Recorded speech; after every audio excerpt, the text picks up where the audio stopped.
Ciência e Saúde, com Rosânia Fernandes. Muito boa tarde a todos. Voltamos com mais um programa Ciência e Saúde.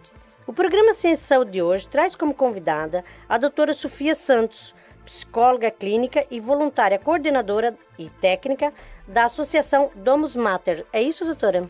É verdade. Muito boa tarde. Muito boa tarde. É um prazer tê-la conosco. Muito obrigada. É verdade. Eu sou psicóloga clínica e sou coordenadora da Associação Domus Mater, que é uma associação que existe em Portugal há sensivelmente 14 anos, que foi fundada por pais e amigos do doente com perturbação obsessiva-compulsiva. Pode agora nos fazer uma demonstração do que é a associação antes de entrarmos na doença? Então, a associação acaba por ser uma instituição, não é, que dá apoio ao familiar e ao doente que sofre de perturbação obsessiva-compulsiva. Portanto, ela existe em Portugal no sentido de apoiar este doente, uma vez que em Portugal não existia apoios que pudessem dar a este tipo de patologia, não é? E surgiu de um grupo de pais, não é, que tinham filhos com este mesmo problema e que, infelizmente, derivado ao Serviço Nacional de Saúde não lhe dá resposta ao sofrimento dos filhos, eles acabaram por fundar esta associação, que hoje em dia já está delegada em Lisboa, mas que também já temos uma delegação no Norte, portanto, e que cada vez mais nós tentamos abranger as pessoas que sofrem deste problema, que hoje em dia posso lhe dizer que são cerca de 2 a 3% da população portuguesa. E a doença em si, como é que se caracteriza, como é que identificamos? Hoje em dia, um transtorno, como é que diz no Brasil? No Brasil é transtorno, em Portugal é perturbação. Hoje em dia, cada vez mais esta doença está a ser reconhecida e mais cedo, não é? Antigamente, derivado à componente patológica e à componente do sintoma, pela vergonha que esta doença caracterizava na pessoa, as pessoas haviam uma tendência cada vez mais a esconder este problema.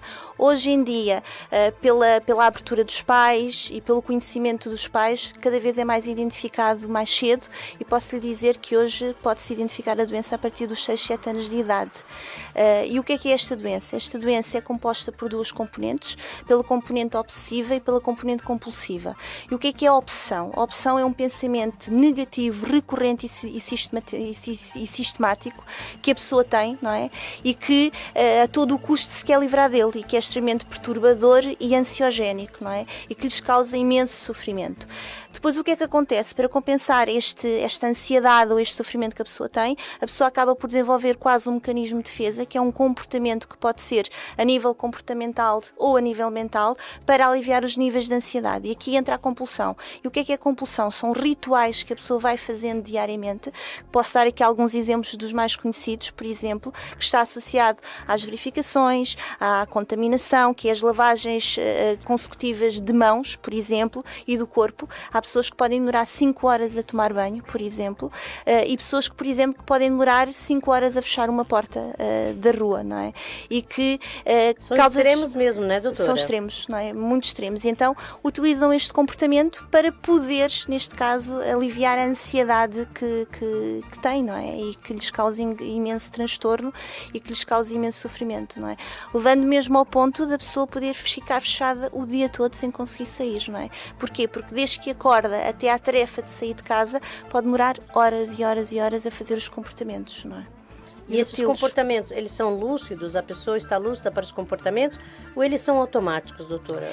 Aí, a pessoa pode não perceber que está a repetir tantas vezes uma coisa. A pessoa, no início, acaba por estar sempre consciente, não é?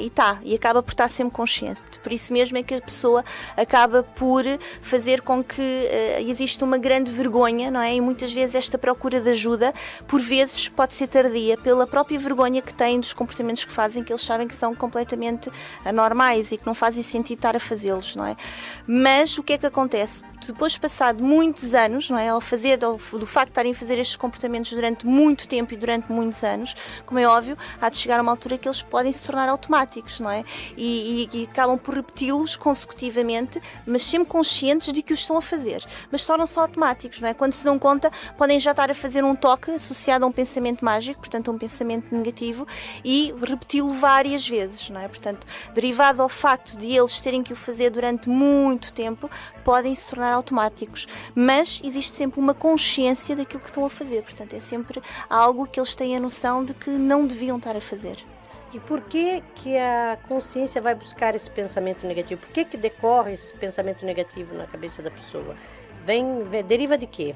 Normalmente, e depois de todo o trabalho que eu vou fazendo com este tipo de pessoas, hoje em dia posso-lhe dizer que normalmente surge de algo que pode ser associado a um trauma, não é? Portanto, no trabalho que se faz com estas pessoas, verifica-se que em alguma altura, ou na infância, ou na adolescência, pode surgir alguma coisa, não é? Que pode despoltar este tipo de comportamento, não é? Que é, por exemplo, pode ser uma noção de perda, pode ser algo impactante, não é? Por exemplo, ouve-se falar agora hoje em dia um bocadinho do próprio bullying das escolas, não é? Portanto, esta pressão que existe, esta componente extremamente impactante que pode existir a nível da infância, associada a uma perda ou associada a algo que possa acontecer a nível da escola ou a nível familiar, automaticamente uma tragédia, não é? Automaticamente estas pessoas acabam por perder a segurança interior e então têm que ir compensar isto e buscando através de comportamentos externos, não é? Que são aquilo que se chama os tais ditos rituais para se compensar internamente. É um mecanismo de defesa que a pessoa ela adquire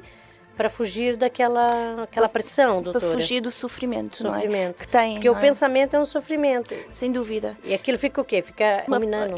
A palavra é mesmo isso, rumina-se. A pessoa começa a ruminar cada vez mais a nível do pensamento. E o problema está aqui, não é? Que é, quanto mais a pessoa diz que eu não quero ter este pensamento porque dá-lhes uma noção catastrófica, não é? Da perda ou de algo de mal que pode acontecer, o que é que acontece? Mais este pensamento persiste e continua lá, não é? Então é aqui que a terapia é extremamente importante, que vai ajudar a compensar tudo o que existe internamente a nível de sofrimento, a nível do pensamento. Então, explica que tipo de terapia que é aplicado para esse transtorno. A terapia que nós utilizamos, não é? Portanto, é uma terapia que hoje em dia já está muito desenvolvida a nível do Brasil, mas que nós trouxemos para Portugal e que tem tido ótimos resultados, que é uma terapia que, para além da cognitivo-comportamental, é a psicoterapia Gestalt. E o que é a Gestalt? A Gestalt trabalha muito a componente emocional, não é? Porque uma das causas importantes desta perturbação obsessiva-compulsiva vem de uma componente emocional, ou seja, são pessoas que têm imensa dificuldade em lidar com as emoções, não é? Com os sentimentos negativos associados à perda ou a alguma coisa que se torna impactante. Então, que esta terapia intervém muito a nível do dar-se conta, de um trabalho muito do aqui e do agora, porque estas pessoas, infelizmente, derivado aos rituais, ou vivem no passado, tendo em conta os traumas de a vivência negativa do passado, ou então vivem com medo do futuro, não é? Da catástrofe. E se algo de mal acontece? E se acontece isto à minha família? Então, têm imensa dificuldade em viver no presente, não é? E esta terapia Gestalt, que é bastante conhecida a nível do Brasil, trabalha muito aqui e agora, não é? Que é a tomada de consciência da emoção, do sentimento negativo, não é? Da dor, não é? A aceitação muito da dor, não é? Porque todos nós temos que perceber que existem dois lados, não é? Existe o nosso lado sol, não é? Que é o lado do pensamento e do sentimento positivo, e o nosso lado sombra, que é o lado do sentimento negativo. E aqui esta terapia ajuda muito a trabalhar esta aceitação. Quando nós aceitamos isto, não é? Com um trabalho muito interventivo em termos da terapia, as coisas acabam por fluir com uma naturalidade diferente, não é? E aqui não existe a recusa do pensamento, não existe o medo do pensamento, existe sobretudo a aceitação, não é? Que é extremamente importante. Essa doença, ela é crônica? Com a terapia, ela tende a acabar por raiz ou vai ter que ficar fazendo esse tratamento o resto da vida? Como é que funciona, doutora, isto? O que eu estou a dizer, o que eu normalmente costumo dizer é, se ficar curado é ter qualidade de vida, então eu já curei muita gente, não é? Porque é este o trabalho que nós fazemos, não é? A cronicidade, e aqui é muito importante referir, a cronicidade desta patologia deve-se ao facto das pessoas poderem prolongar isto durante muitos anos. E como é óbvio, não é? Uma pessoa que tem perturbação obsessiva-compulsiva há 40 anos, não é? É muito complicado, não é? Suprimir de vez todos os rituais, porque já vive há 40 anos com isto ou mais, não é? Como se fosse uma vida, não é? Portanto, aqui a terapia ajuda a suprimir e consegue-lhes dar alguma qualidade de vida, porque a pessoa consegue lidar internamente com o pensamento. Agora, se nós estivermos a falar, por isso é que cada vez mais é bom conseguir agarrar estas pessoas mais cedo, não é? Por isso é o trabalho trabalho da nossa associação e por isso é que nós queremos divulgar cada vez mais, porque quanto mais as pessoas pedirem ajuda mais cedo, menor será a cronicidade desta doença, não é? Porque a partir do momento em que nós conseguimos agarrar uma pessoa que tem este problema há 5, 6 anos, facilmente a quimioterapia pode perfeitamente levar à cura e à supressão completa de todos estes rituais. E a partir de que idade pode já haver a intervenção da terapia? A partir dos 6, 7 anos de idade. Já pode ter intervenção? Já, sim, senhora. Portanto, se os Se pais estiverem atentos, pode já cortar o mal ali pela raiz de pequeno. Logo, sem dúvida. Doutora, agora para fechar a entrevista, o que gostaria de deixar aqui para os nossos ouvintes? Eu gostaria de pedir que, se fosse possível, não é? Eu acho que nós somos uma instituição que infelizmente não temos apoio do Estado, portanto gostaríamos muito que os nossos ouvintes tomassem consciência desta instituição e se pudessem ajudar-nos com serviço de voluntariado, portanto precisamos de voluntários que pudessem um bocadinho ajudar esta instituição e também a nível monetário, não é? Porque nós somos uma instituição sem fins lucrativos e quanto mais apoios monetários nós tivermos, não é? Mais facilmente nós podemos avançar para projetos de integração, não é? Porque às vezes estas pessoas deixam mesmo de estudar ou deixam mesmo de trabalhar e se nós conseguimos trabalhar a nível deste tipo de apoios, de poder integrar em novos projetos, não é? Seria uma ajuda muito grande. Também gostaria, sem dúvida alguma, de pedir se existe algum padrinho, porque infelizmente nós ainda não temos um padrinho que pudesse aqui apadrinhar esta instituição, não é? Que pudesse um bocadinho levar, fosse um bocadinho a cara desta instituição no sentido de apoios e se algum ouvinte, algum conhecido, alguma entidade que fosse conhecida e que gostasse de apadrinhar esta associação, nós estaríamos muito dispostos para o receber e iríamos agradecer imenso a ajuda, porque acho que isso é fundamental, não é? Alguém que pudesse também poder apadrinhar a nossa instituição.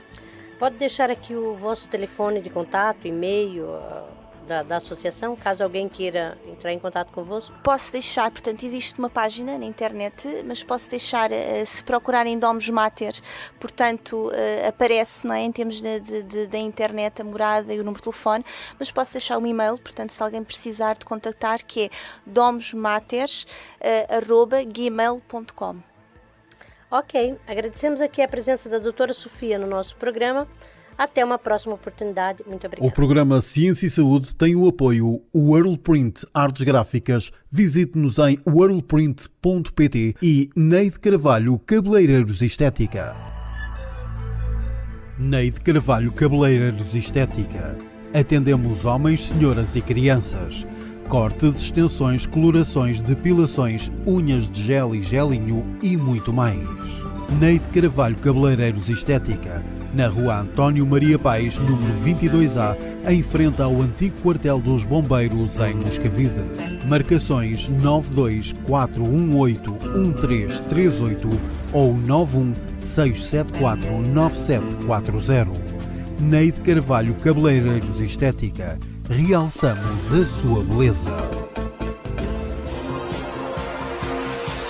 Ciência e Saúde, com Rosânia Fernandes.